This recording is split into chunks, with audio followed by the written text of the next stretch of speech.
Bonsoir à toutes et à tous, voici votre point actu du 9 juin 2025. Diplomatie et conflits. Malaisie. Accueil du sommet ASEAN plus 3, Chine, Japon, Corée du Sud plus ASEAN, à Penang, les 10 à 11 juin, centré sur la sécurité régionale et l'économie. Corée du Sud. Le procès du chef de l'opposition Lee Jae-myung pour violation de la loi électorale est reporté indéfiniment, soulevant des inquiétudes sur la séparation des pouvoirs. Somalie et États-Unis. Un décret américain entre en vigueur, imposant des restrictions de visa à certains Somaliens, officiellement pour des raisons de sécurité. États-Unis. Manifestation à Los Angeles contre une nouvelle interdiction de voyage ciblant certains pays. La garde nationale a été mobilisée. Économie.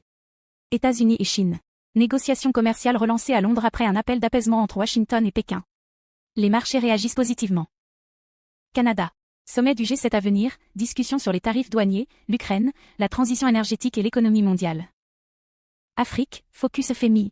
Le FMI abaisse la croissance prévue du continent à 3,9% pour 2025, en raison d'une conjoncture mondiale incertaine. Climat et environnement. Climat et environnement. Italie. Vague de chaleur intense avec jusqu'à 39 degrés Celsius dans plusieurs régions du sud. France, Allemagne, Belgique. Température supérieure de 10 degrés Celsius aux normales saisonnières, avec des alertes pour canicule. Afrique du Sud. Retour au calme après des tempêtes majeures. Le pays retrouve des températures normales. Fidji et Polynésie française, et autres îles du Pacifique, présence active à la conférence des Nations Unies sur les océans à Nice, pour défendre la création de zones marines protégées. Antarctique.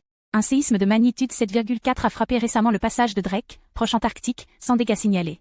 Culture, société et patrimoine. France, Union européenne.